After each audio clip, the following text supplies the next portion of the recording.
ಓಂ ತತ್ಸತ್. ಸಭೆಗೆ ನಮಸ್ಕಾರ. ಶ್ರೀಗಂಧ ಮತ್ತು ಮಂಥನ ಟ್ರಸ್ಟ್ ವತಿಯಿಂದ ಒಂದು ಶಿವಮೊಗ್ಗ ಮಹಾನಗರದ ಇತಿಹಾಸದಲ್ಲಿ ಸ್ಮರಣೀಯವಾದ ಕಾರ್ಯಕ್ರಮ ನಡೀತಾ ಇದೆ. ಹೋರಾಟವನ್ನು ಮಾಡೋದು ಮಾತ್ರ ಮುಖ್ಯವಲ್ಲ, ಹೋರಾಟವನ್ನು ಮತ್ತೆ ಹೊಸ ಪೀಳಿಗೆಗೆ ತಲುಪಿಸ್ಕೊಡೋದು ಮುಖ್ಯ. ಆ ಕೆಲಸವನ್ನು ಈಗಾಗಲೇ ಶ್ರೀಯುತ ಪದ್ಮನಾಭ ಭಟ್ರು ಹೇಳಿದ್ದಾರೆ. ಈ ಕಾರ್ಯಕ್ರಮದ ಅಧ್ಯಕ್ಷತೆಯನ್ನು ಶ್ರೀಯುತ KS ಈಶ್ವರಪ್ಪನವರು ವಹಿಸಿದ್ದಾರೆ. ಮಾನ್ಯ ಸಭಾಪತಿಗಳಾಗಿದ್ದ ಶಂಕರಮೂರ್ತಿಗಳು ವೇದಿಕೆ ಮೇಲಿದ್ದಾರೆ, ಡಾಕ್ಟರ್ ಬಾಬುಕೃಷ್ಣಮೂರ್ತಿ ಇದ್ದಾರೆ, ಕಾಂತೇಶ್ ಅವರಿದ್ದಾರೆ, ವಾಸುದೇವ್ ಅವರಿದ್ದಾರೆ, ಇನ್ನೂ ಅನೇಕ ಗಣ್ಯರು ಸಭೆಯಲ್ಲಿ ವೇದಿಕೆಯ ಮೇಲೆ ಮತ್ತು ವೇದಿಕೆಯ ಮುಂದೆ ಉಪಸ್ಥಿತರಿದ್ದೀರಾ. ಒಂದು ಚಾರಿತ್ರಿಕವಾದ ಸಂದರ್ಭದಲ್ಲಿ ನಾವು ಇವತ್ತು ಇದ್ದೀವಿ. 2014ನೇ ಇಸ್ವಿನಲ್ಲಿ ಮೋದಿಯವರ ನೇತೃತ್ವದಲ್ಲಿ ಸರ್ಕಾರ ಬಂದಾಗ ಭಾರತದಲ್ಲಿ ಪ್ರಜಾಪ್ರಭುತ್ವಕ್ಕೆ ಆತಂಕ ಬಂದಿದೆ ಅಂಥೇಳಿ ನ್ಯೂಯಾರ್ಕ್ ಟೈಮ್ಸಿಂದ ಹಿಡಿದು ಇಂಗ್ಲೆಂಡಿನ ಪತ್ರಿಕೆಗಳಿಂದ ಹಿಡಿದು ಎಲ್ಲರೂ ಬರೆದರು.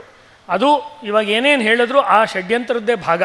ಅಂದರೆ ತಮ್ಮ ಅಧಿಕಾರವೇ ಮುಂದುವರಿಬೇಕು ಅಂತ ಯಾರು ತುರ್ತು ಪರಿಸ್ಥಿತಿಯನ್ನು ತಂದಿದ್ದರು ಇಂದಿರಾ ಗಾಂಧಿಯವರು ಮತ್ತು ಅವರ ಮುಂದಿನ ಸಂತತಿ ಆ ರೀತಿ ಮೀಡಿಯಾನ ಪರ್ಚೇಸ್ ಮಾಡೋದಕ್ಕೆ ಟ್ರೈ ಮಾಡ್ತು.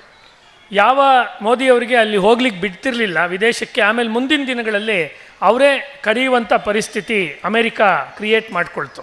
ಇದರಿಂದ ಗೊತ್ತಾಗುತ್ತೆ, ಅಮೇರಿಕಾದವ್ರಿಗೆ ಪ್ರಜಾಪ್ರಭುತ್ವದಲ್ಲಿ ನಮಗಿರೋಷ್ಟು ಕಮಿಟ್ಮೆಂಟ್ ಇಲ್ಲ ಅಂತ. ಭಾರತದವ್ರಿಗೆ ಪ್ರಜಾಪ್ರಭುತ್ವದ ಬಗ್ಗೆ ಎಷ್ಟು ಕಮಿಟ್ಮೆಂಟ್ ಇದೆಯೋ. ಯಾಕೆ ಇದನ್ನು ಹೇಳ್ತಿದ್ದೀನಿ ಅಂದರೆ, ಇಂಗ್ಲೀಷ್ ಮೀಡಿಯಾದಲ್ಲಿ ಹೇಳಬೇಕಾದ್ರೆ ಜಗತ್ತಿನ 2 ಅತಿ ದೊಡ್ಡ ಪ್ರಜಾಪ್ರಭುತ್ವ ರಾಷ್ಟ್ರಗಳು ಅಂತ ಹೇಳಿದ್ರೆ ಒಂದು ಅಮೇರಿಕಾ, ಇನ್ನೊಂದು ಭಾರತ ಅಂತ ಹೇಳ್ತಾರೆ. ನಾನು ಹೇಳ್ತೀನಿ, ಭಾರತವೇ ಅಂತಿಮವಾಗಿ ಪ್ರಜಾಪ್ರಭುತ್ವದ ದೇಶ. ನಾಳೆ ಟ್ರಂಪ್ ಥರದ ವ್ಯಕ್ತಿ ಅಥವಾ ಬೇರೆ ಒಬ್ಬ ವ್ಯಕ್ತಿ ಅಮೇರಿಕಾದಲ್ಲಿ ಏನಾದರೂ ಎಮರ್ಜೆನ್ಸಿ ಹೇರಿದ್ರೆ ಅಮೇರಿಕಾದಲ್ಲಿ ಗೆಲ್ಲುವುದು ಕ್ಯಾಪಿಟಲಿಸಮ್ಮೇ ಹೊರತು ಡೆಮಾಕ್ರಸಿ ಅಲ್ಲ. ಭಾರತದಲ್ಲಿ ಮತ್ತೆ ಗೆಲ್ಲುವಂಥದ್ದು ಮತ್ತೆ ಡೆಮಾಕ್ರಸಿನೇ ಹೊರತು ಕ್ಯಾಪಿಟಲಿಸಮೂ ಅಲ್ಲ, ಕಮ್ಯುನಿಸಮೂ ಅಲ್ಲ. ಯಾಕೆಂದರೆ ಸಮಾಜವಾದಿ ಚಿಂತನೆಗೆ ಭಾಳ ದೀರ್ಘಕಾಲದ ಇತಿಹಾಸ ಇರುವಂಥ ಊರು, ಕ್ಷೇತ್ರ ಶಿವಮೊಗ್ಗ.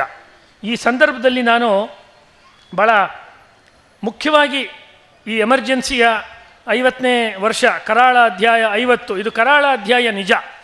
ಒಂದು BBC ಟಿವಿಗೆ ಇಂದಿರಾ ಗಾಂಧಿ ಆ ಕಾಲದಲ್ಲಿ ಇಂಟರ್ವ್ಯೂ ಕೊಡಬೇಕಾದ್ರೆ ಆ ಬ್ರಿಟಿಷ್ ಪತ್ರಕರ್ತ ಆಕೆಯನ್ನು ಕೇಳ್ತಾರೆ. ಅದು ಟಿ ವಿಲಿ ಬಂದಿದೆ, ಯೂಟ್ಯೂಬ್ನಲ್ಲಿ ಬಂದಿದೆ ನೋಡಿ, ನೀವು ಎಷ್ಟು ಸರಿ ಇದೆ ಈ ಥರ ನೀವು ಎಮರ್ಜೆನ್ಸಿಯನ್ನು ತಂದಿದ್ದು ಅಂತ ಕೇಳ್ತಾರೆ. ಆಗ ಒಂದು ಕ್ಷಣದಲ್ಲಿ ನೋಡಿದ್ರೆ ಆಕೆಗೆ ತುಂಬ ಶೇಕ್ ಆಗ್ತಾರೆ ಇಂದಿರಾ ಗಾಂಧಿ ಆ ಪ್ರಶ್ನೆಗೆ. ಅಲ್ಲಿ ಹೇಳ್ತಾಳೆ, ನಿಮ್ಗೆ ಗೊತ್ತಿಲ್ಲ, ನಿಮ್ಮದು ತುಂಬ ಪುಟ್ಟ ದೇಶ, ಭಾರತದಂಥ ದೊಡ್ಡ ದೇಶನ ಮ್ಯಾನೇಜ್ ಮಾಡಬೇಕಾದ್ರೆ ಆ ಥರದ್ದೆಲ್ಲ ಮಾಡಬೇಕಾಗತ್ತೆ, ನಿಮಗೆ ಗೊತ್ತಾಗಲ್ಲ ಅಂಥೇಳಿ ಅವನನ್ನೇ ಸ್ವಲ್ಪ ಹೀನಾಯ ಮಾಡುವ ಪರಿಸ್ಥಿತಿಯನ್ನು ಟ್ರೈ ಮಾಡ್ತಾರೆ. ಅಂದರೆ ಯಾರಾದರೂ ಪ್ರಶ್ನೆ ಕೇಳಿದ್ರೆ ಎದುರಿಸುವಷ್ಟು ಸಾಮರ್ಥ್ಯವಿದ್ದಂತಹ ಸಮಚಿತ್ತದ ನಾಯಕಿ ಇಂದಿರಾ ಗಾಂಧಿ ಆಗಿರಲಿಲ್ಲ. ಅಲ್ಲಿಂದ ಸಮಸ್ಯೆ ಬಂದಿದ್ದು.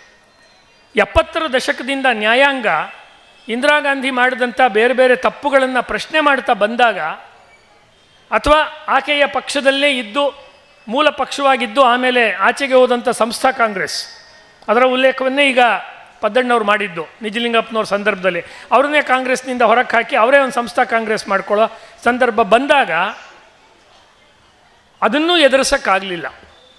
ಅಂದರೆ ಸರ್ವಾಧಿಕಾರಿಗಳು ಹೇಗೆ ಹುಡ್ತಾರೆ ಅಂತ ನಿಮ್ಗೆ ಹೇಳ್ತಿರೋದು. ಸೈಕಾಲಜಿ ಆಫ್ ಎ ಡಿಕ್ಟೇಟರ್ ಏನು ಅಂದರೆ, ನಾನು ಸಂವಾದಕ್ಕೆ ರೆಡಿ ಇಲ್ಲ, ನಾನು ನಿಮ್ಮ ಜೊತೆ ಮಾತಾಡಲ್ಲ, ನಾನು ಹೇಳಿದ್ದನ್ನು ನೀವು ಕೇಳಿಸ್ಕೋಬೇಕು, ನಿಮ್ಮ ಯಾವ ಮಾತಿಗೂ ನಾನು ಉತ್ತರ ಕೊಡಲ್ಲ, ಜಾಸ್ತಿ ಮಾತಾಡಿದ್ರೆ ಮೀಸ ಹಾಕ್ತೀನಿ, DRI ಹಾಕ್ತೀನಿ, ಪತ್ರಿಕೆಗಳನ್ನೆಲ್ಲ ವಶಪಡಿಸ್ಕೊಳ್ತೀನಿ, ವಿರೋಧ ಪಕ್ಷದ ನಾಯಕರನ್ನೆಲ್ಲ ಜೈಲಿಗೆ ತಳ್ತೀನಿ, ಪಾರ್ಲಿಮೆಂಟ್ನಲ್ಲಿ ವಿರೋಧ ಪಕ್ಷದ ಉಪಸ್ಥಿತಿ, ವಿರೋಧ ಪಕ್ಷ ಇಲ್ಲದೇ ಇರೋ ಕಾಲದಲ್ಲಿ ಇಡೀ ವಿರೋಧ ಪಕ್ಷದ ಒಂದು ಬೆಂಚು ಅಥವಾ ಕುರ್ಚಿಗಳು ಖಾಲಿ ಇರುವಾಗ ನಾನು ಸೆಕ್ಯುಲರಿಸಮ್ ಮತ್ತು ಸೋಷಿಯಲಿಸಮ್ 2 ಪದಗಳನ್ನು ಕಾನ್ಸ್ಟಿಟ್ಯೂಷನ್ ಒಳಗಡೆ ಸೇರಿಸ್ತೀನಿ. ಅದನ್ನು ನಾಳೆ ಯಾರಾದರೂ ಸಂವಿಧಾನ ವಿರೋಧಿ ಅಂತ ಹೇಳಿದ್ರೆ ನಾವು ಅದನ್ನು ಲೆಕ್ಕಿಸುವುದಿಲ್ಲ. ಇವಾಗ ಯಾಕೆ ಈ ವಿಷಯದ ಪ್ರಶ್ನೆ ಯಾಕೆ 50 ವರ್ಷ ಆದಮೇಲೆ ಏನಕ್ಕೆ ಹೇಳಬೇಕು ಇದನ್ನೆಲ್ಲ ಅಂತ ಹೇಳಿದ್ರೆ, ಯಾರು ಅವ್ರ ದೇಶದ ಇತಿಹಾಸವನ್ನು ಸರಿಯಾಗಿ ತಿಳ್ಕೊಳ್ಳಲ್ವೋ ಅಂಥ ಇತಿಹಾಸ ಮತ್ತೆ ಮರುಕಳಿಸುತ್ತೆ. ಅದನ್ನು ಕೂಡ ಅವಾಗ ಮಾತಾಡ್ತಾ ಹೇಳಿದ್ರು, ಮುಂಚೆ ಮಾತಾಡಿದವರು, ಈ ರೀತಿ ದೇಶಕ್ಕೆ ಪರವಾಗಿ ಮಾತನಾಡೋರು ಯಾರಿದ್ದೀರಾ, ನಾಳೆ ನಮ್ಮ ಸರ್ಕಾರ ಬಂದರೆ ಹುಷಾರಾಗಿರಿ, ನಿಮ್ಮನ್ನೆಲ್ಲ ನಾವು ಬ್ಯಾನ್ ಮಾಡ್ತೀವಿ. ನಿಮ್ಮನ್ನು ಅಂದರೆ ಕೇವಲ RSSನ ಅಂತಲ್ಲ, ಅದು ಆ ರೀತಿ ಯಾರೇ ದೇಶದ ಪರವಾಗಿ ವಿಚಾರ ಮಾಡಿದವ್ರನ್ನ ನಾವು ಬ್ಯಾನ್ ಮಾಡ್ತೀವಿ. ನನ್ನ ಪ್ರಶ್ನೆ ಇರೋದು ಅಂದರೆ, ಹಾಗಾದರೆ ಕಾಂಗ್ರೆಸ್ಸು ಸ್ವದೇಶಿನೋ ವಿದೇಶಿನೋ? ವಿದೇಶಿ. ಸ್ವದೇಶಿಯರನ್ನು ಸ್ವಾತಂತ್ರ್ಯ ಬಂದು 75 ವರ್ಷ ಆದಮೇಲೆ ನೀವು 2ನೇ ದರ್ಜೆ ನಾಗರಿಕರಂತೆ ನಡೆಸ್ಕೊಳ್ತೀರಾ? ಇಷ್ಟು ಸತಿ ಎಲೆಕ್ಷನ್ಗಳು ನಡೆದು ಕಾಂಗ್ರೆಸ್ಸು ಬೇಕಾದಷ್ಟು ಸತಿ ಸೋತಿದೆ. ಸಮ್ಮಿಶ್ರ ಸರ್ಕಾರಗಳು VP ಸಿಂಗ್ ನೇತೃತ್ವದಲ್ಲಿ, ದೇವೇಗೌಡ ಅಥವಾ ಗುಜರಾಲು ಅಥವಾ ವಾಜಪೇಯಿ ಬೇರೆ ಬೇರೆಯವರು ಬಂದು ಸ್ವತಂತ್ರವಾಗಿ ವಾಜಪೇಯಿ ಅವರ ನೇತೃತ್ವದಲ್ಲೇ ಪೂರ್ಣ ಬಹುಮತದಲ್ಲಿ BJP ಅವರು ಗೆದ್ದಿದ್ದಾರೆ.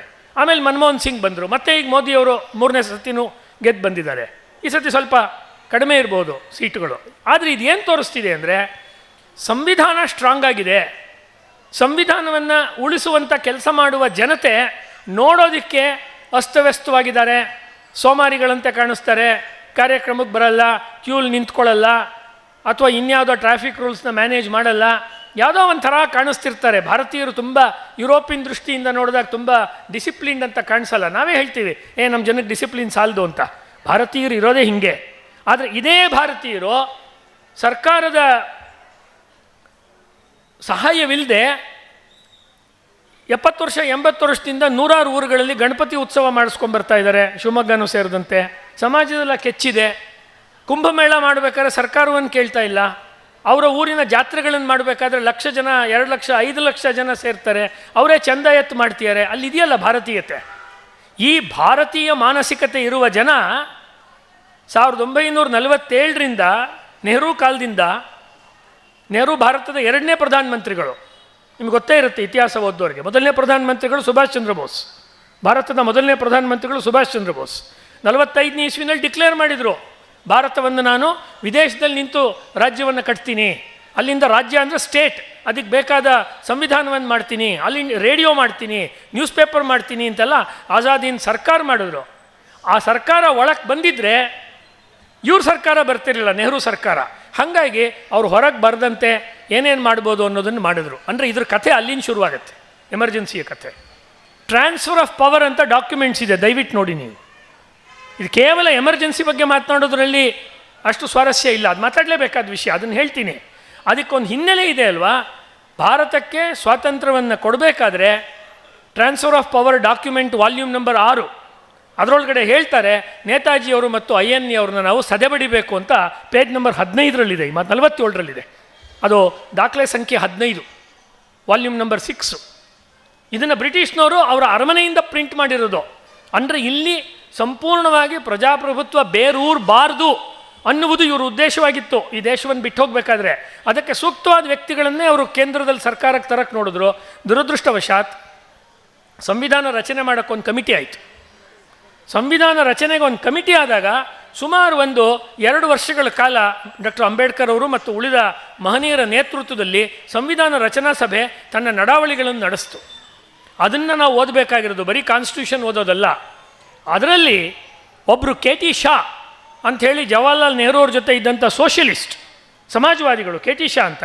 KT ಶಾ ಅವರು ಸಂವಿಧಾನದಲ್ಲಿ ಸಮಾಜವಾದ ಅನ್ನೋ ಪದ ಇರಬೇಕು, ಸೆಕ್ಯುಲರ್ ಇಸಮ್ ಅನ್ನೋ ಪದ ಇರಬೇಕು ಅಂತ ವಾದ ಮಾಡ್ತಾರೆ ಅವರು ಸಂವಿಧಾನ ರಚನಾ ಸಭೆಯಲ್ಲಿ. ಆ ಸಂದರ್ಭದಲ್ಲಿ ಅವರಿಗೆ ಅಂಬೇಡ್ಕರ್ ಅವರು ಉತ್ತರ ಕೊಡ್ತಾರೆ, ಇದು ಅವಶ್ಯಕತೆ ಇಲ್ಲ, ಭಾರತ ತನ್ನಷ್ಟಕ್ಕೆ ತಾನೇ ಇಷ್ಟು ಪದಗಳಿಂದ ನಮ್ಮ ದೇಶವನ್ನು ನಡೆಸ್ಕೊಂಡು ಹೋಗ್ಬೋದು. ಸಾವರಿನ್ ರಿಪಬ್ಲಿಕ್, ಡೆಮಾಕ್ರೆಟಿಕ್ ರಿಪಬ್ಲಿಕ್ ಅನ್ನೋ ಮಾತಿದೆಯಲ್ಲ, ಅದರ ಆಧಾರದ ಮೇಲೆ ನಮ್ಮ ದೇಶವನ್ನು ನಾವು ನಡೆಸ್ಕೊಂಡು ಹೋಗ್ಬೋದು. ಇಲ್ಲಿ ಸೆಕ್ಯುಲರ್ ಅನ್ನುವಂಥದ್ದು ಮತ್ತು ಸೋಷಿಯಲಿಸ್ಟ್ ಅನ್ನುವಂಥದ್ದು ಬೇಕಾಗಿಲ್ಲ. ಮತ್ತು ಭಾರತದ ಜನಕ್ಕೆ ತಮ್ಮದೇ ಆಗಿರುವ ವಿವೇಕ ಇದೆ, ತಮ್ಮದೇ ಆಗಿರುವ ಪ್ರಜ್ಞೆ ಇದೆ. ಯಾವತ್ತಾದರೂ ಆ ಪದ ಸೇರಿಸಬೇಕು ಅಂದರೆ ಈ ಭಾರತೀಯ ಜನತೆ ಪಾರ್ಲಿಮೆಂಟ್ ಸದಸ್ಯರ ಮೇಲೆ ಒತ್ತಡ ಹೇರಿ ಅವರು ಈ ಪದವನ್ನು ಸಂವಿಧಾನದಲ್ಲಿ ಜನತೆ ಸೇರಿಸ್ಕೊಳ್ತಾರೆ. ಈ ಸಂವಿಧಾನ ಸಂಬಂಧಪಟ್ಟಿರೋದು ಜನತೆಗೆ, ಈ ಸರ್ಕಾರ ಸಂಬಂಧಪಟ್ಟಿರೋದು ಜನರಿಗೆ, ಈ ನ್ಯಾಯಾಲಯ ಇರೋದು ಜನರಿಗೆ, ಈ ಆಡಳಿತಾಂಗ ಕಾರ್ಯಾಂಗ ಎಕ್ಸಿಕ್ಯೂಟಿವ್ ಇರೋದು ಜನರಿಗೆ. ಇದು ಜನರಿಂದ, ಜನರಿಗಾಗಿ, ಜನರಿಗೋಸ್ಕರ ಇರುವ ಪ್ರಜಾಪ್ರಭುತ್ವ ಅಂತ ಡಾಕ್ಟರ್ ಬಾಬಾ ಸಾಹೇಬ್ ಅಂಬೇಡ್ಕರ್ ಭಾಷಣ ಮಾಡ್ತಾರೆ. ಹಾಗಾದ್ರೆ ಇಂದಿರಾ ಗಾಂಧಿಯವರು ಇವರನ್ನೆಲ್ಲ ಅರೆಸ್ಟ್ ಮಾಡಿದ್ರು ಅಂತ ಹೇಳಿದ್ರಲ್ಲ, ಉದ್ದಕ್ಕೂ ಕೂಡ ಅದ್ವಾನಿಯವರಿಂದ ಹಿಡಿದು ಪದ್ದಣ್ಣವ್ರ ತನಕ, ಶಂಕರಮೂರ್ತಿಗಳ ತನಕ ಅನೇಕ ಉದಾಹರಣೆ ಕೊಟ್ಟರಲ್ಲ. ಅವ್ರು ಏನು ಮಾಡ್ತಿದ್ದಾರೆ ಅಂದರೆ, she has hammered on the constitution of doctor Ambedkar.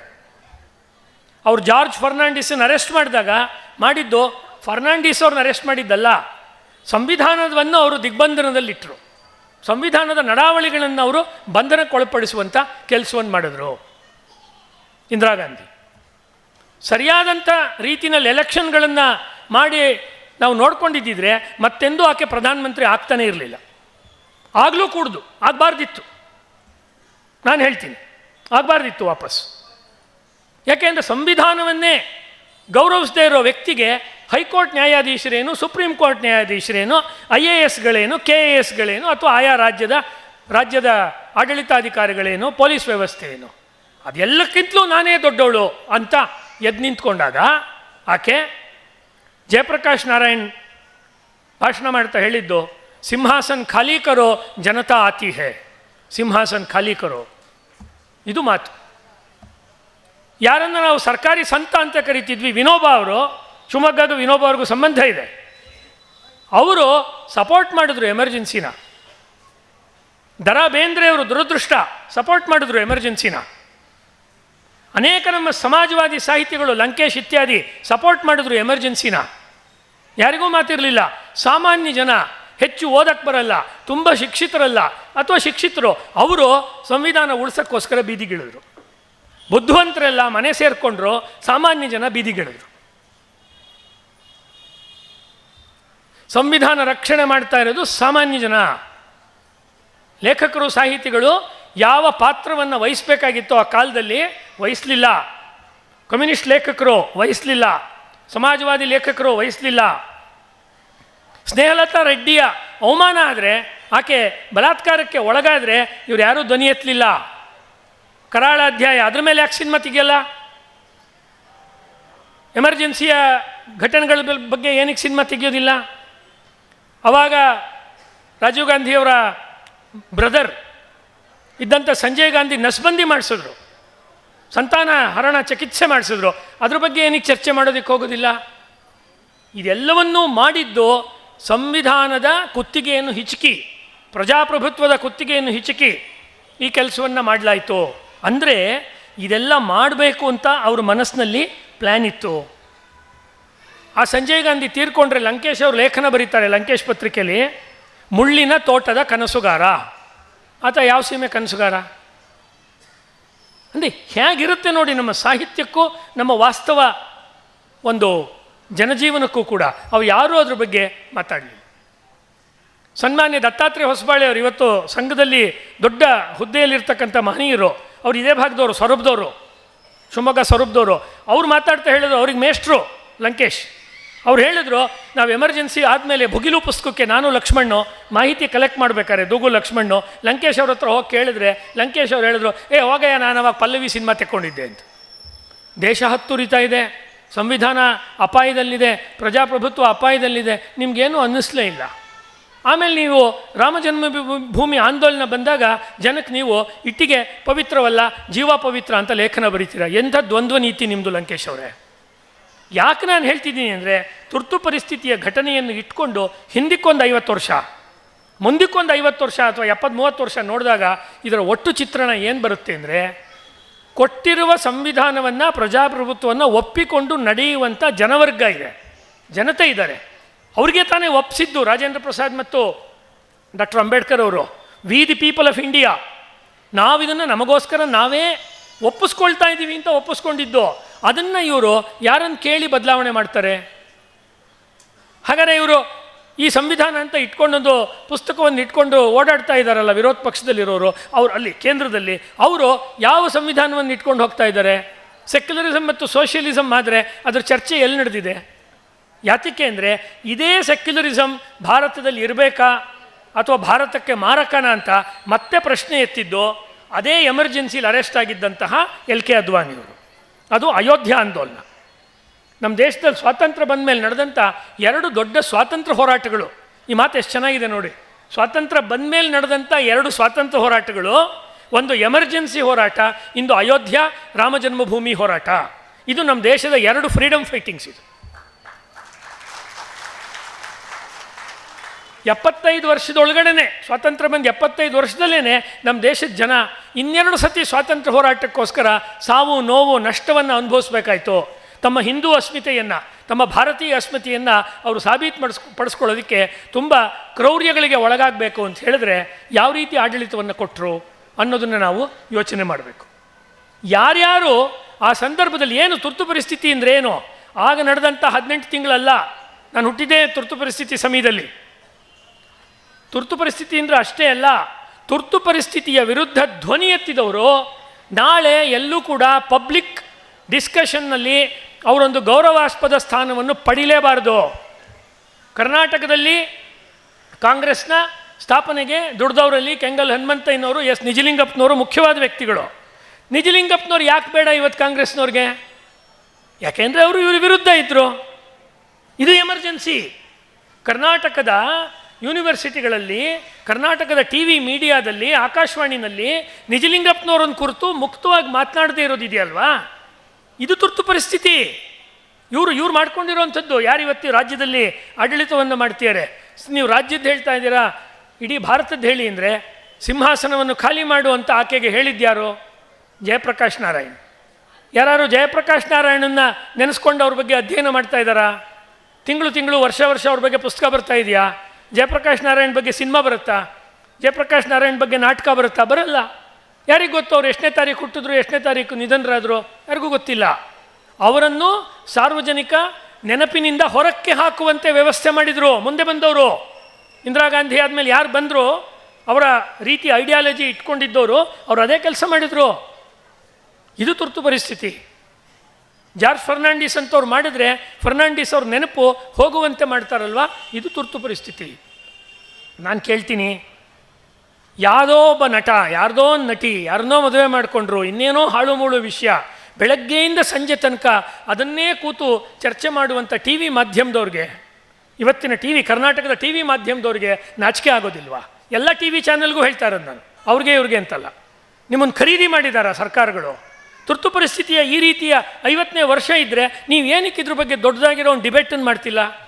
ಸಂವಿಧಾನಕ್ಕೆ ಮತ್ತು ಪ್ರಜಾಪ್ರಭುತ್ವಕ್ಕೆ ಟಿ ವಿ ಮಾಧ್ಯಮದವ್ರು ಪೂರಕವಲ್ಲ ಅಂದರೆ ಅಂಥ ಟಿ ವಿ ಮಾಧ್ಯಮದವ್ರು ನಮಗೆ ಹಾಕಬೇಕು? ಅವ್ರು ಅಪಾಯಕಾರಿ ಅಲ್ವಾ?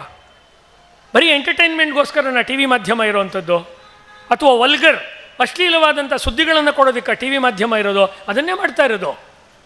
ನೋಡಿ, ಟಿ ವಿನಲ್ಲಿ ಅವತ್ತು ಮಾಡಿದ್ದಕ್ಕೂ ಇವತ್ತು ಮಾಡಿದ್ದಕ್ಕೂ ವ್ಯತ್ಯಾಸ ಅಂದರೆ, ಯಾರೋ ಒಬ್ಬರು ರಾಮನಾಥ್ ಗೋಯಂಕ ಅಂತವ್ರು ಇಂಡಿಯನ್ ಎಕ್ಸ್ಪ್ರೆಸ್ನಲ್ಲಿ ಅವರು ಇದು ವಿರುದ್ಧ ನಿಂತರು, ಒಂದು ಸ್ಟ್ಯಾಂಡ್ ತೊಗೊಂಡ್ರು. ಇವತ್ತು ಟಿ ವಿ ಮಾಧ್ಯಮದವ್ರು ಹೆಂಗಿದ್ದಾರೆ?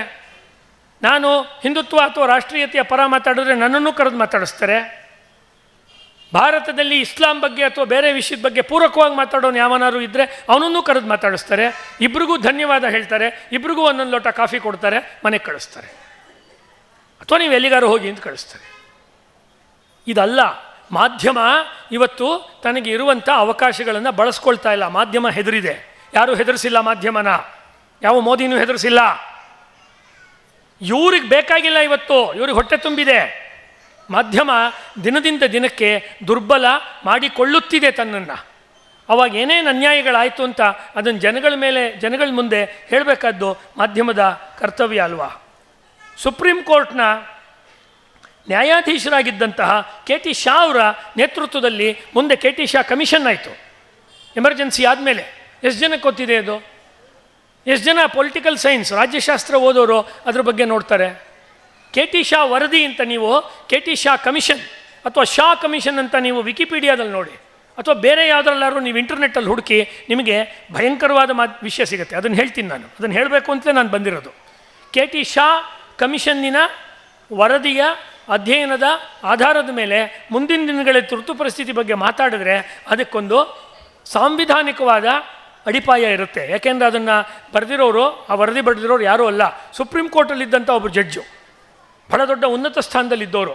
ಇಂದಿರಾ ಗಾಂಧಿಯವರು ತಪ್ಪು ಮಾಡಿದಾಗ 71ನೇ ಇಸ್ವಿನಲ್ಲಿ ಆಕೆಯನ್ನು ಪ್ರಶ್ನೆ ಮಾಡಿದವರು ಕೆ ಟಿ ಶಾ ಅವರು. ಕೆ ಟಿ ಶಾ ಅವರ ವರದಿ ಸಿಕ್ಕಬಾರ್ದು, ಪ್ರಿಂಟ್ ಆಯ್ತದು. ಮೊರಾರ್ಜಿಯವ್ರ ಸರ್ಕಾರ ಬಂದ ಮೇಲೆ ಪ್ರಿಂಟ್ ಆಯಿತು, ಸಿಕ್ಕಬಾರ್ದು ಅಂತ ಮತ್ತೆ ಆಕೆ ಈ ಜನತಾ ಸರ್ಕಾರ ಎಲೆಕ್ಷನಲ್ಲಿ ಸೋತ ಮೇಲೆ ಮತ್ತೆ ಇಂದಿರಾ ಸರ್ಕಾರ 1980ರಲ್ಲಿ ಬಂದಾಗ ಆ ಪುಸ್ತಕ ಸಿಗದೇ ಇರುವಂತೆ ಮಾಡುವ ಪ್ರಯತ್ನವನ್ನು ಇಂದಿರಾ ಗಾಂಧಿ ಮತ್ತೆ ಮಾಡ್ತಾರೆ. 18 ತಿಂಗಳು ಎಮರ್ಜೆನ್ಸಿ ಹಾಕಿದ್ದು ಸಾಕಾಗದೆ ಮತ್ತೆ ಅದೇ ಪ್ರಯತ್ನ ಮಾಡಿದರೆ, ಬೇಂದ್ರೆ ಅವ್ರದ್ದೇ ಮಾತು ಹೇಳೋದಾದರೆ, ದುರ್ಯೋಧನನ ಬಗ್ಗೆ ಹೇಳೋ ಮಾತಿದು ಕವಿ ಬೇಂದ್ರೆ, ವರಕವಿ ಬೇಂದ್ರೆ, ಯಾರೇ ಹೇಳಲಿ, ಎಲ್ಲೇ ಹೇಳಲಿ, ಹೇಗೆ ಹೇಳಲಿ, ಎಷ್ಟೇ ಹೇಳಲಿ, ಬುದ್ಧಿಯು ಬರಲಿಲ್ಲ, ಮೊದಲೇ ಬುದ್ಧಿಯೂ ಇರಲಿಲ್ಲ. ಇದು ಪರಿಸ್ಥಿತಿ ಇದ್ದಿದ್ದು ಇಂದಿರಾ ಗಾಂಧಿಯವ್ರದ್ದು. ಯಾರ ಮಾತು ಕೇಳಲ್ಲ, ಸ್ವಂತ ಬುದ್ಧಿ ಇಲ್ಲ. ಮತ್ತು ಯಾವಾಗಲೂ ಒಳಗಡೆ ಒಂದು ಇನ್ಸೆಕ್ಯೂರಿಟಿ, ಅವರ ಇಡೀ ವ್ಯಕ್ತಿತ್ವದ ಒಂದು ಲಕ್ಷಣ ಇನ್ಸೆಕ್ಯೂರಿಟಿ, ಅಭದ್ರತೆ. ಯಾರೋ ನನ್ನ ಅಧಿಕಾರ ಕಿತ್ಕೊಂಡ್ಬಿಡ್ತಾರೆ ಅಂಥೇಳಿ. ಆಗ KT ಶಾ ವರದಿಯನ್ನು ಬಚ್ಚಿಡುವ ಪ್ರಯತ್ನ ನಡೀತು, ಅಥವಾ ಲೈಬ್ರರಿಗಳಿಂದ ವಾಪಸ್ ತೆಗೆದುಕೊಳ್ಳುವ ಪ್ರಯತ್ನ ನಡೀತು, ಅದನ್ನು ಮಂಗಮಾಯ ಮಾಡುವ ಪ್ರಯತ್ನ ನಡೀತು. ಪುಣ್ಯಕ್ಕೆ ನಮ್ಮ ದೇಶದ ಪಾರ್ಲಿಮೆಂಟು ಮತ್ತೆ KT ಶಾ ವರದಿಯನ್ನು ಪ್ರಕಟ ಮಾಡಿದೆ. ನಾನು ನಮ್ಮ ರಾಜ್ಯದ ಅತ್ಯಂತ ಪ್ರಜ್ಞಾವಂತ ಜನಗಳಿರ್ತಕ್ಕಂಥ ಶಿವಮೊಗ್ಗದಲ್ಲಿ ಇವತ್ತು ಮಾತಾಡ್ತಾ ಇದ್ದೀನಿ. ನಾನು ನಿಮಗೆ ವಿನಂತಿ ಮಾಡೋದು, KT ಶಾ ವರದಿ ಪ್ರಿಂಟ್ ಆಗಿದೆ, ಸಿಗ್ತಾ ಇದೆ, ಅದನ್ನು ತೆಗೆದಿಟ್ಕೊಳ್ಳಿ. ಅದನ್ನು ನಿಮ್ಮ ಮುಂದಿನ ಪೀಳಿಗೆಗೆ ಹೇಳಿ. ನೀವು ಟೀಚರ್ಸ್ ಆಗಿದ್ದರೆ, ಮೀಡಿಯಾದವರಾಗಿದ್ದರೆ, ಲೇಖನ ಬರೆಯೋರಾದರೆ, ವಿಡಿಯೋ ಮಾಡೋದಾದರೆ ಬೇಡ. ಎಲ್ಲರ ಕೈಲೂ ಮೊಬೈಲ್ ಇದೆ, ರೀಲ್ಸ್ ಮಾಡ್ಬೋದಲ್ಲ. ಬೇರೆ ಬೇರೆ ಸೀರೆ ಹೆಂಗೆ ಉಟ್ಕೊಳ್ಳೋದು, ಚಪಾತಿ ಹೆಂಗೆ ಮಾಡೋದು, ಗೊಜ್ಜು ಹೆಂಗೆ ಮಾಡೋದು, ಅಥವಾ ತಲೆ ಹೆಂಗೆ ಬಾಚ್ಕೊಳ್ಳೋದು, ಶೂ ಹೆಂಗೆ ಕಟ್ಕೊಳ್ಳೋದು, 1000 ರೀಲ್ಸ್ ಮಾಡ್ತಾಯಿದ್ವಿ, ಮಾಡೋಣ. ಅದ್ರ ಜೊತೆಗೆ KT ಶಾ ವರದಿ ಎಷ್ಟು ಒಳ್ಳೆಯ ಕೆಲಸವನ್ನು ಇಂದಿರಾ ಗಾಂಧಿ ವಿರುದ್ಧ ಚಾಟಿ ಬೀಸ್ತು KT ಶಾ ಕಮಿಟಿ, ಅದನ್ನು ನಮಗೆ ಗೊತ್ತಿದೆ. ಈ ವಿಷಯಗಳನ್ನು ಯಾವುದನ್ನೂ ಮಾತನಾಡದೆ ಈ ಶಿವಮೊಗ್ಗದಲ್ಲೊಬ್ಬರು ಪ್ರೊಫೆಸರ್ ಇದ್ದಾರೆ, ಪ್ರೊಫೆಸರ್ ರಾಜೇಂದ್ರ ಚೆನ್ನಿ ಅಂತ ಅವ್ರ ಹೆಸರು. ಮೊನ್ನೆ ಕೂಡ ಅವರು ಒಳ್ಳೆ ಸಾಹಿತ್ಯ ವಿದ್ವಾಂಸರು, ಆ ಬಗ್ಗೆ ಮಾತಾಡ್ತಿಲ್ಲ. ಪ್ರಜಾವಾಣಿನಲ್ಲಿ ಒಂದು ವರದಿ ಬಂತು, ಸಾಹಿತ್ಯ ಅನ್ನುವುದು ಶಾಶ್ವತವಾದ ವಿರೋಧ ಪಕ್ಷ ಆಗಬೇಕು. ಸಾಹಿತ್ಯ ಅನ್ನುವುದು ಶಾಶ್ವತವಾದ ವಿರೋಧ ಪಕ್ಷ ಆಗೋದಾದರೆ ಪ್ರೊಫೆಸರ್ ಚೆನ್ನಿ ಅವರೇ, ನೀವು ಯಾಕೆ ಈ ಕಾರ್ಯಕ್ರಮಕ್ಕೆ ಬರಲಿಲ್ಲ? ಸರಳವಾದ ಪ್ರಶ್ನೆ. ಎರಡನೇದು ಅಂದರೆ ಇವರ ನಕಲಿತನಗಳು ಹೆಂಗಿರುತ್ತೆ ಅಂತ ಹೇಳ್ತಾ ಇರೋದು ನಾನು. ಎರಡನೇದು, ಸಂವಿಧಾನವನ್ನು ಪ್ರೊಟೆಕ್ಟ್ ಮಾಡೋದಕ್ಕೋಸ್ಕರ, ಆಗಾದ ಕರಾಳ ವಿಚಾರಗಳನ್ನು ನೆನಪಿಸ್ಕೊಳ್ಳೋದಕ್ಕೋಸ್ಕರ ದೇಶದಾದ್ಯಂತ ಕಾರ್ಯಕ್ರಮ ನಡೀತಾ ಇದ್ದರೆ ನೀವು ಅಥವಾ ನಿಮ್ಮ ಥರದವರು ಯಾಕೆ ಅದನ್ನು ಬೆಂಬಲಿಸಿ ಲೇಖನ ಬರೆಯಲ್ಲ? ಯಾಕೆ ಅದನ್ನು ಬೆಂಬಲಿಸಿ ಸಾಹಿತ್ಯವನ್ನು ರಚನೆ ಮಾಡಲ್ಲ?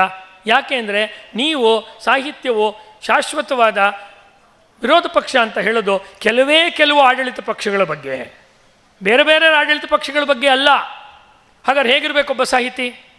ಹೇಗಿದ್ದ ಒಬ್ಬ ಸಾಹಿತಿ? 1975ನೇ ಇಸ್ವಿಲಿ ಒಬ್ಬ ಗಂಡು ಮಗ ಇದ್ದ ಸಾಹಿತಿಗಳಲ್ಲಿ ನಮ್ಮ ರಾಷ್ಟ್ರದಲ್ಲಿ, ನಮ್ಮ ರಾಜ್ಯದಲ್ಲಿ. ಆತನ ಹೆಸರು ಡಾಕ್ಟರ್ ಶಿವರಾಮ್ ಕಾರಂತ್. ಶಿವರಾಮ್ ಕಾರಂತ್ರೊಬ್ಬರೇ ಅವರಿಗೆ ಬಂದಂಥ ಪದ್ಮ ಪ್ರಶಸ್ತಿಯನ್ನು ವಾಪಸ್ ಕೊಡ್ತಾರೆ. ಅವರ ಹುಚ್ಚು ಮನಸ್ಸಿನ 10 ಮುಖಗಳು ಪುಸ್ತಕ ನೋಡಿ, ಇನ್ಯಾರೂ ಕೊಡಲ್ಲ. ಅವ್ರಿಗೆ ಕೊಟ್ಟಿರೋ ಅವಾರ್ಡ್ಸ್ನ ಕರ್ನಾಟಕದ ಮಟ್ಟಿಗೆ ನಾನು ಹೇಳ್ತಾ ಇರೋದು, ವಾಪಸ್ ಕೊಡ್ತಾರೆ. ಜಲಿಯನ್ ವಾಲಾಬಾಗ್ ಪ್ರಕರಣದಲ್ಲಿ ರವೀಂದ್ರನಾಥ್ ಟ್ಯಾಗೋರ್ ಹೇಗೆ ಅವರಿಗೆ ಸಿಕ್ಕಿದ್ದಂತಹ ನೈಟ್ಹುಡ್ ಪ್ರಶಸ್ತಿಯನ್ನು ಬ್ರಿಟಿಷರ ಮುಖಕ್ಕೆ ಬಿಸಾಕ್ತಾರೋ ಆ ರೀತಿ ಕೆಲಸವನ್ನು ಶಿವರಾಮ್ ಕಾರಂತರು ಮಾಡ್ತಾರೆ. ಶಿವರಾಮ್ ಕಾರಂತರು ನಮ್ಗೆ ಆದರ್ಶ ಅಲ್ವಾ? ಶಿವರಾಮ್ ಕಾರಂತರನ್ನ ಎಮರ್ಜೆನ್ಸಿ ಸಮಯದಲ್ಲಿ ಅವ್ರು ಹೇಳ್ತಾರೆ, ನಾನು ವಯಸ್ಸಾಗಿರೋ ಮುದುಕ, ನನ್ನ ಬಾಲ್ಯದಲ್ಲಿ ತಾರುಣ್ಯದಲ್ಲಿ ಈ ದೇಶದ ಸ್ವಾತಂತ್ರ್ಯಕ್ಕೋಸ್ಕರ ಹೋರಾಟ ಮಾಡಿದ್ದೆ. ಇಂದಿರಾ ಗಾಂಧಿಗೆ ಬರೆದಿರೋ ಪತ್ರ ಇನ್ಯಾರಿಗೂ ಬರೆದಿಲ್ಲ. ಕಾರಂತರು ಸುಮ್ಮನೆ ಇಲ್ಲಿ ಯಾರೋ DC-ಗೋ ಅಥವಾ ಇನ್ಯಾರೋ ಒಬ್ಬರು ರಾಜ್ಯದ ಮುಖ್ಯಮಂತ್ರಿಗೂ ಬರೀಲಿಲ್ಲ, ಸೀದಾ ಪ್ರೈಮ್ ಮಿನಿಸ್ಟರ್ ಅಥವಾ ಡಿಕ್ಟೇಟರ್ ಪ್ರೈಮ್ ಮಿನಿಸ್ಟರಿಗೆ ಬರೀತಾರೆ. ನಾನು ಖಾದಿ ಹಾಕಿದ್ದೆ, ದೇಶಕ್ಕೋಸ್ಕರ ಹೋರಾಟ ಮಾಡಿದ್ದೆ, ಜೈಲುವಾಸ ಅನುಭವಿಸಿದ್ದೆ, ಇವತ್ತು ಈ ದೇಶದಲ್ಲಿರೋಕ್ಕೆ ನಂಗೆ ತುಂಬ ಸಂಕಟ ಆಗ್ತಾ ಇದೆ. ನಾನು ಇದನ್ನು ವಿರೋಧ ಮಾಡಿ ನನಗೆ ಕೊಟ್ಟಿರುವಂಥ ಪದ್ಮ ಪ್ರಶಸ್ತಿಯನ್ನು ವಾಪಸ್ ಕೊಡ್ತಾ ಇದ್ದೀನಿ ಅಂತ ಕಾರಂತರು ಹೇಳ್ತಾರೆ. ವಾಪಸ್ ಕೊಡ್ತಾರೆ ಅಂದರೆ ನಿಜವಾಗ್ಲೂ ವಾಪಸ್ ಕೊಡ್ತಾರೆ, ವಾಪಸ್ ಕೊಡುವ ನಾಟಕ ಆಡಲ್ಲ ಶಿವರಾಮ್ ಕಾರಂತರು. ವಾಪಸ್ ಕೊಡ್ತೀವಿ ನಾಟಕ ಮಾಡಿರೋ ಸಾಹಿತಿಗಳು, ಬುದ್ಧಿಜೀವಿಗಳು ಬೇಕಾದಷ್ಟು ಜನ ಸಿಗ್ತಾರೆ ನಮಗೆ. ಕಾರಂತರು ನಿಜವಾದ ಅಸಲಿ ಸಾಹಿತ್ಯವನ್ನು ರಚನೆ ಮಾಡಿದವರು. ಯಾಕೆ ನಾನು ವಿಷಯವನ್ನು ಹೇಳ್ತಾ ಇದ್ದೀನಿ ಅಂದರೆ, ಶಿವರಾಮ ಕಾರಂತರ ನೆನಪನ್ನು ಇಟ್ಕೊಳ್ಳದೆ ನಾವು ತುರ್ತು ಪರಿಸ್ಥಿತಿಯ ಬಗ್ಗೆ ಮಾತಾಡಲ್ಲ. ಮೀಡಿಯಾದವರು ಇವತ್ತು ಬೇರೆ ಬೇರೆ ವಿಷಯಗಳ ಬಗ್ಗೆ ಅವ್ರದ್ದೇ ಟ್ರಯಲ್ ಮಾಡ್ತಾ ಇದ್ದಾರೆ. ಅಂದರೆ ನ್ಯಾಯಾಲಯಗಳು ಅದನ್ನು ಇನ್ನೂ ವಿಚಾರಣೆ ನಡೀತಿರುತ್ತೆ, ಆವಾಗಲೇ ಅದ್ರ ಬಗ್ಗೆ ಈ ಧರ್ಮಸ್ಥಳದ ವಿಚಾರವೋ ಯಾವುದೋ ತಕ್ಷಣ ಇವ್ರ ಅಭಿಪ್ರಾಯಗಳನ್ನು ಹೇಳೋಕ್ಕೆ ಶುರು ಮಾಡ್ತಾರೆ. ತುರ್ತು ಪರಿಸ್ಥಿತಿ ಅಂತ ಆಗಿ ಹೋದ 50 ವರ್ಷದ ಘಟನೆಯ ಬಗ್ಗೆ ಮಾತಾಡೋಕ್ಕೆ ನಿಮ್ಗೆ ಯಾಕೆ ಭಯ ಅಂತ ನಾನು ಮಾಧ್ಯಮದವ್ರನ್ನ ಕೇಳ್ತಾ ಇರೋದು. ಇದು KT ಶಾ ಅವರ ಮಾತನ್ನು ನಾನು ನಿಮಗೆ ಉಲ್ಲೇಖ ಮಾಡಿದ್ರೆ ಆ ಸಂದರ್ಭದ ಭೀಕರತೆ ಎಷ್ಟಿತ್ತು ಅನ್ನೋದು ನಿಮಗೆ ಗೊತ್ತಾಗುತ್ತೆ. ನೋಡಿ, IAS ಅದರಲ್ಲಿ ಕೆ ಟಿ ಶಾ ಮಾನ್ಯ ನಿವೃತ್ತ ನ್ಯಾಯಮೂರ್ತಿಗಳು ಸುಪ್ರೀಂ ಕೋರ್ಟ್ ಹೇಳ್ತಾರೆ, IAS ಅಧಿಕಾರಿಗಳ ಕೈಯನ್ನು ಯಾರೂ ಕಟ್ಟಾಕಿರಲಿಲ್ಲ. IAS officers were independent of Indira Gandhi. ಯಾಕೆಂದ್ರೆ ಅವ್ರು ತೊಗೊಂಡಿರೋದು oath in the name of the constitution and secrecy act of the central government. ಅವರು ವಿರೋಧ ಮಾಡ್ಬೋದಾಗಿತ್ತು. ಹೆಚ್ಚಂದರೆ ಏನು, ಅವ್ರಿಗೆ ಎರಡು ತಿಂಗಳು ಕೆಲಸದಿಂದ ಏನೋ ಒಂದು ನೆಪ ಹೇಳಿ ಡಿಸ್ಮಿಸ್ ಮಾಡ್ಬೋದಿತ್ತು, ಅಥವಾ ಒಂದು 6 ತಿಂಗಳು ಅವ್ರಿಗೆ ಸಂಬಳ ಬರೋದಂಗೆ ಮಾಡ್ಬೋದಿತ್ತು. ಅವರನ್ನೇನು ಜೈಲಿಗೆ ಹಾಕೋಕ್ಕಾಗ್ತಿರ್ಲಿಲ್ಲ. ಕೆ ಟಿ ಶಾ ಮಾತನ್ನು ಓದ್ತಾ ಇದ್ದೀನಿ ನಾನು ನಿಮ್ಮ ಮುಂದೆ.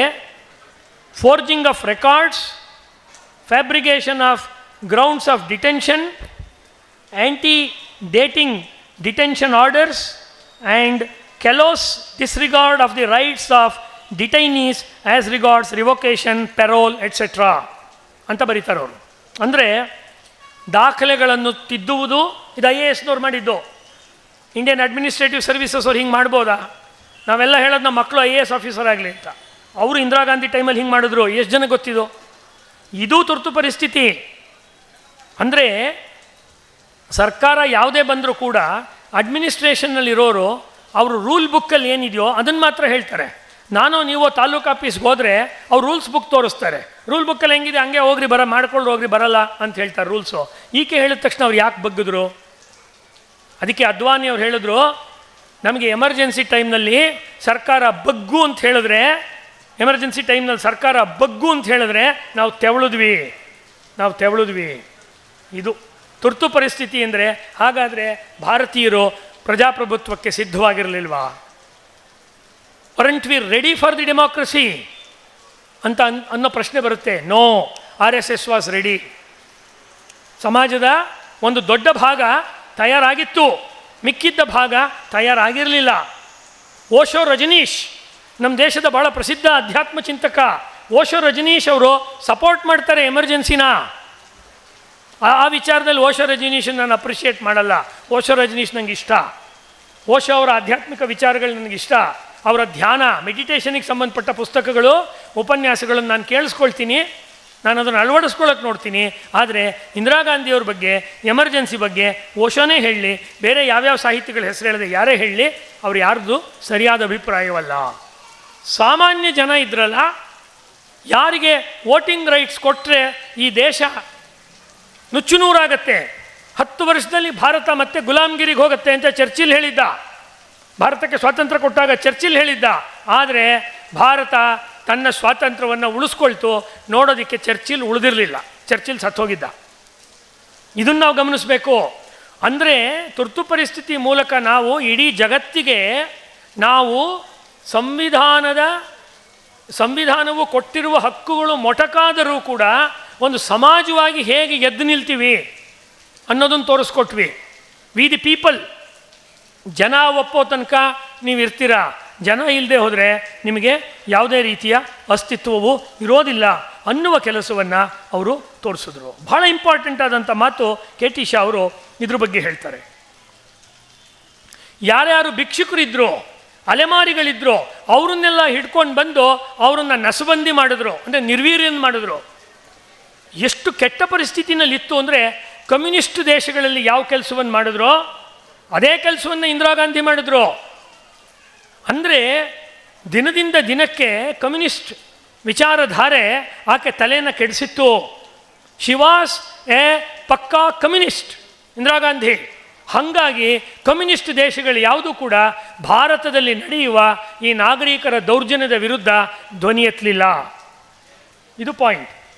ಅಂದರೆ ದಯಮಾಡಿ ಇದನ್ನು ನೀವು ತೀರ್ಥಹಳ್ಳಿಯಿಂದ ಅಥವಾ ಆನಂದಪುರದಿಂದ ಅಥವಾ ಶಿವಮೊಗ್ಗದಿಂದ ಹಿಡಿದು ನೀವು ಇಂಗ್ಲೆಂಡು, ಅಮೇರಿಕಾ ತನಕ ಅಥವಾ ಆಫ್ರಿಕಾ ದೇಶಗಳ ತನಕ ಇಟ್ಟು ಇದನ್ನು ನೋಡಿದ್ರೆ ಯಾವತ್ತೂ ಕೂಡ ವಿವೇಕಾನಂದರಿಂದ ಹಿಡಿದು ಅರವಿಂದರಿಂದ ಹಿಡಿದು ಎಲ್ಲರೂ ಹೇಳಿರೋದು, ಭಾರತ ಏನು ಮಾಡುತ್ತೋ ಜಗತ್ತು ಅದನ್ನೇ ಮಾಡುತ್ತೆ. ಭಾರತ ವಿಶ್ವಗುರು. ಭಾರತ ವಿಶ್ವಗುರು. ನಾನು ಈ ಮಾತು ಮುಗಿಸ್ತಾ ಇದ್ದೀನಿ, ನನ್ನ ಉಪನ್ಯಾಸನ, ನನ್ನ ಭಾಷಣನ. ಭಾರತ ವಿಶ್ವಗುರು. ವಿಶ್ವಗುರುವಾದ ಭಾರತದಲ್ಲಿ ಇರುವ ಜನಗಳಿದಾರಲ್ಲ, ಅದು ಆ ಜನತೆ ಇದಕ್ಕೆ ವಿಶ್ವಗುರುವಿನ ಸ್ಥಾನವನ್ನು ಅವತ್ತೂ ತಂದುಕೊಟ್ರು. ಚಂದ್ರಗುಪ್ತ ಚಾಣಕ್ಯನ ಕಾಲದಲ್ಲಿ, ಶಿವಾಜಿ ಸಮರ್ಥ ರಾಮದಾಸರ ಕಾಲದಲ್ಲೂ ತಂದುಕೊಟ್ರು, ಲೋಕಮಾನ್ಯ ತಿಲಕರು ಸಾವರ್ಕರ್ ಕಾಲದಲ್ಲೂ ತಂದುಕೊಟ್ರು.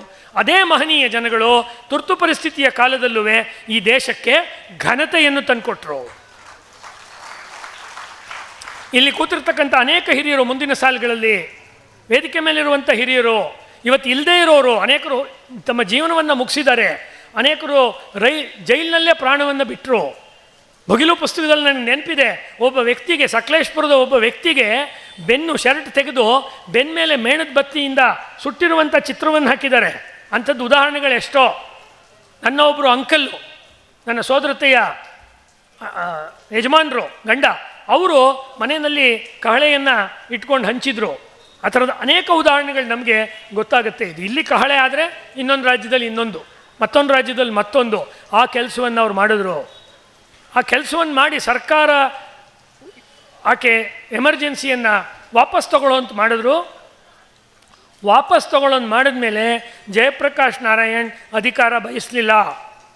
RSSನ 3ನೇ ಸರಸಂಘ ಚಾಲಕರಾಗಿದ್ದಂಥ ಶ್ರೀಯುತ ಬಾಳಾಸಾಹೇಬ್ ದೇವಸರು ಯಾವ ಅಧಿಕಾರವನ್ನು ಬಯಸಲಿಲ್ಲ. ಅವಾಗ ಇದ್ದಂಥ ನಾನಾಜಿ ದೇಶ್ಮುಖರು ಯಾವ ಅಧಿಕಾರವನ್ನು ಬಯಸಲಿಲ್ಲ. ಇದನ್ನು ಮಾಡಿದ್ದು ಒಂದು ದೇಶಭಕ್ತಿಯ ಕೆಲಸ ಅಂತ. ಎಮರ್ಜೆನ್ಸಿ ವಿರುದ್ಧ ಮಾಡಿದ ಹೋರಾಟ ಇದು ದೇಶಭಕ್ತಿಯ ಹೋರಾಟ. ಹಾಗಾಗಿ ನಾನು ಅದನ್ನು ಸ್ವಾತಂತ್ರ್ಯ ಚಳುವಳಿ ಅಂತ ಕರೆದೆ. ಇದು ಸ್ವಾತಂತ್ರ್ಯ ಚಳುವಳಿ. ಇದು ನಮ್ಮ ಮಕ್ಕಳಿಗೆ ಪಾಠ ಮಾಡಬೇಕಾದ್ರೆ ಹೇಗೆ ನೀವು 1947 ತನಕ ಸ್ವಾತಂತ್ರ್ಯ ಚಳುವಳಿ ಅಂತ ಹೇಳ್ತಿರೋ, ಇದನ್ನು ಕೂಡ ಸ್ವಾತಂತ್ರ್ಯ ಚಳುವಳಿ ಅಂತ ಹೇಳಬೇಕು. ಆ ಸಂದರ್ಭದಲ್ಲಿ ಅನೇಕ ಮಹನೀಯರು ತಮ್ಮ ಜೀವನವನ್ನು ಇದಕ್ಕೋಸ್ಕರ ಕೊಟ್ಟರು. ಮುಂದೆ ಇಂದಿರಾ ಗಾಂಧಿಯವರು ಅಧಿಕಾರಕ್ಕೆ ಬಂದಾಗ ಈ ಪುಸ್ತಕವನ್ನು ವಾಪಸ್ ತೆಗೆದುಕೊಳ್ಳೋಕೆ ನೋಡಿದ್ರು. ಇಂಡಿಯನ್ ನೋಡಿ ಒಂದು ಮಾತು ಹೇಳ್ತಾರೆ ಕೆ ಟಿ ಶಾ ಅವರು, even the cream of the talent in the country in the administrative field often collapses at the slightest pressure. K T Shah ಹೇಳಿರೋ ಮಾತಿದು. ಅಂದರೆ ನಮ್ಮ cream talent of the country, ನಮ್ಮ ದೇಶದ ಕ್ರೀಮ್ ಅಂತ ಕರೆಯುವ, ಭಾಳ ತಿರುಳು ಅಂತ ಕರೆಯುವ ಜನ ಯಾರೋ ಆಡಳಿತಾಂಗದಲ್ಲಿದ್ದಾರೆ, ಅವರು often collapses at the slightest pressure. ಸ್ವಲ್ಪ ಅವರಿಗೆ ಪ್ರೆಷರ್ ತಂದರೂ ಕೂಡ ಅವರು ಬಗ್ತಾರೆ. ಅದ್ವಾನಿ ಅವ್ರು ಹೇಳಿದ ಮಾತು ಇವ್ರಿಗೆ, ನಮ್ಮ ದೇಶದ ಜನಕ್ಕಲ್ಲ. ಜನ ಎಮರ್ಜೆನ್ಸಿ ಟೈಮಲ್ಲಿ ಬಗ್ಗಿ ಅಂದರೆ ಅವರು ತೆವಳಿ ಅಂತ ಹೇಳಿದ್ದು ಈ ಥರ ಜನಕ್ಕೆ. ಅಂಥವ್ರು ಇವತ್ತಿಗೂ ಇರ್ತಾರೆ ಅಡ್ಮಿನಿಸ್ಟ್ರೇಷನಲ್ಲಿ. ಅಂಥವರು ತಾವು IAS ಅಧಿಕಾರಿಗಳಾದಾಗ, KS ಅಧಿಕಾರಿಗಳಾದಾಗ ಯಾವುದೇ ರೀತಿಯ ಒಂದು ಒತ್ತಡಕ್ಕೆ ಬಗ್ಗದೆ ಯಾವ ಥರ ಕೆಲಸ ಮಾಡಬೇಕು ಅನ್ನೋದಕ್ಕೆ ಎಮರ್ಜೆನ್ಸಿ ಅವರಿಗೆ ಒಂದು ಪಾಠ. ಎಮರ್ಜೆನ್ಸಿಯಿಂದ ಈ ರೀತಿಯ ಪಾಠವನ್ನು ನಮ್ಮ ದೇಶದ ಜನ ಕಲ್ತ್ಕೊಂಡ್ರು. ಅನೇಕ ವರ್ಷಗಳ ಕಾಲ, ರಾಜೀವ್ ಗಾಂಧಿಯವರ ಹತ್ಯೆ ನಂತರದಲ್ಲಿ ಅನೇಕ ವರ್ಷಗಳ ಕಾಲ ನರಸಿಂಹರಾವ್ ಬರೋ ತನಕ ಇಲ್ಲಿ ಸಮ್ಮಿಶ್ರ ಸರ್ಕಾರ ತಂದರು. ಅಂದರೆ ಅವ್ರಿಗಷ್ಟು ಇದ್ರ ಬಗ್ಗೆ ಆತಂಕ ಇತ್ತು ಜನಕ್ಕೆ. ವಾಪಸ್ಸು ಒಂದು ಪಕ್ಷದ ಕೈನಲ್ಲಿ ಅಧಿಕಾರವನ್ನು ಕೊಟ್ಟರೆ ಇವರು ನಮ್ಮನ್ನು ಯಾವ ಥರ ನಡೆಸ್ಕೋಬಹುದು ಅಂತಿತ್ತು. ಹೀಗೆ ನಾವು ನೆಹರು ಅವ್ರ ಕಾಲದಿಂದ ಹಿಡಿದು ಇಂದಿರಾ ಗಾಂಧಿಯವರ 2ನೇ ಅವಧಿ ಅಥವಾ 3ನೇ ಅವಧಿ ತನಕದ ಆಡಳಿತದ ತನಕ ನಾವು ಇದನ್ನು ನೋಡಿದಾಗ ನಮಗೆ ಗೊತ್ತಾಗೋದೇನು ಅಂತ ಹೇಳಿದ್ರೆ, ಒಂದು, ಭಾರತದಲ್ಲಿ ಭಾರತೀಯತೆಯನ್ನು ಒಪ್ಪುವ, ಹಿಂದೂ ವಿಚಾರಗಳನ್ನು ಒಪ್ಪುವ ಒಂದು ವಿಚಾರಧಾರೆ ಇದೆ. ಇನ್ನೊಂದು, ಭಾರತೀಯತೆಯನ್ನು ಒಪ್ಪದ, ಹಿಂದೂ ವಿಚಾರಗಳನ್ನು ಒಪ್ಪದ ಒಂದು ವಿಚಾರಧಾರೆ ಇದೆ. ಎಮರ್ಜೆನ್ಸಿ ಎನ್ನುವುದು ಈ ವಿಚಾರಗಳ ನಡುವಿನ ಸಂಘರ್ಷ. ಭಾರತೀಯತೆ ಮತ್ತು ಅಭಾರತೀಯತೆ ಇದರ ನಡುವಿನ ಸಂಘರ್ಷ. ಅದರಲ್ಲಿ ಗೆಲುವು ಆಗಿದ್ದು ಭಾರತೀಯತೆಗೆ. ಯಾಕೆಂದರೆ ಒಂದು ಘಟನೆ ಮುಗಿದ ಮೇಲೆ ಆ ಘಟನೆಯ ಅಥವಾ ಆ ಸಂದರ್ಭದ ಇನ್ಸಿಡೆಂಟ್ಗಳನ್ನು, ಘಟನೆಗಳನ್ನು ಹೇಳುವುದು ಒಂದು ಕ್ರಮ. ಇನ್ನೊಂದು ಕ್ರಮ ಅದರ ವ್ಯಾಖ್ಯಾನ ಮಾಡೋದು, ಅದರ ವಿಶ್ಲೇಷಣೆ ಮಾಡೋದು, ಇಂಟರ್ಪ್ರಿಟೇಷನ್ ಮಾಡೋದು. ನಾನು ಇಂಟರ್ಪ್ರಿಟೇಷನ್ ಮಾಡಿ ಹೇಳ್ತಾ ಇರೋದು, finally in this country of great Bharat only Hinduism will survive, only ಭಾರತೀಯತೆ ವಿಲ್ ಸರ್ವೈವ್. ಆ ಘಟನೆಗೆ ತಾಜಾ ಸಾಕ್ಷಿ ಅಂದರೆ ಒಂದು, ಎಮರ್ಜೆನ್ಸಿಯನ್ನು ಜನ ಕಿತ್ತು ಬಿಸಾಕಿದ್ದು, ಸೋಲಿಸಿ. ಕಾಂಗ್ರೆಸ್ಸನ್ನು. ಎರಡನೇದು, ಅಯೋಧ್ಯ ಆಂದೋಲನಕ್ಕೆ ಮಾನ್ಯ ಸುಪ್ರೀಂ ಕೋರ್ಟ್ ಒಪ್ಪಿಗೆಯನ್ನು ಕೊಟ್ಟು ಅದೇ ಜಾಗದಲ್ಲಿ ಮಂದಿರ್ ವಹಿ ಬನಾಯೆಂಗೆ, ಸೌಗಂಧ ರಾಮ ಕಿ ಖಾತೆ ಹೇ, ಮಂದಿರ್ ವಹಿ ಬನಾಯೆಂಗೆ. ಇವೆರಡೂ ಕೂಡ ಕೋರ್ಟ್ ವ್ಯಾಜ್ಯಗಳು, ಅಡ್ಮಿನಿಸ್ಟ್ರೇಷನ್ ಮತ್ತು ಜನತೆ ನಡುವೆ ಸಂಘರ್ಷ ನಡೆದಾಗ ವಾಪಸ್ಸು ಗೆಲ್ಲುವುದು ಜನತೆ, ಮತ್ತು ಜನತೆ ಗೆಲ್ಲಿಸುವುದು ಸಂವಿಧಾನವನ್ನು ಅನ್ನುವುದು ನಾವು ಈ ಕರಾಳ ಅಧ್ಯಾಯ 50 ವರ್ಷ ಈ ಸಂದರ್ಭದಲ್ಲಿ ನೆನಪಿಡಬೇಕಾದಂಥ ಪಾಠಗಳು. ಇದುವರೆಗೂ ಮಾತನಾಡೋದಕ್ಕೆ ಅವಕಾಶ ಮಾಡಿಕೊಟ್ಟಂಥ ಈ ಎರಡೂ ಸಂಸ್ಥೆಯ ಹಿರಿಯರಿಗೆ ವಂದಿಸಿ ನನ್ನ ಮಾತಿಗೆ ನಾನು ವಿರಾಮವನ್ನು ಹಾಡ್ತೀನಿ. ಒಂದೇ ಮಾತರಂ.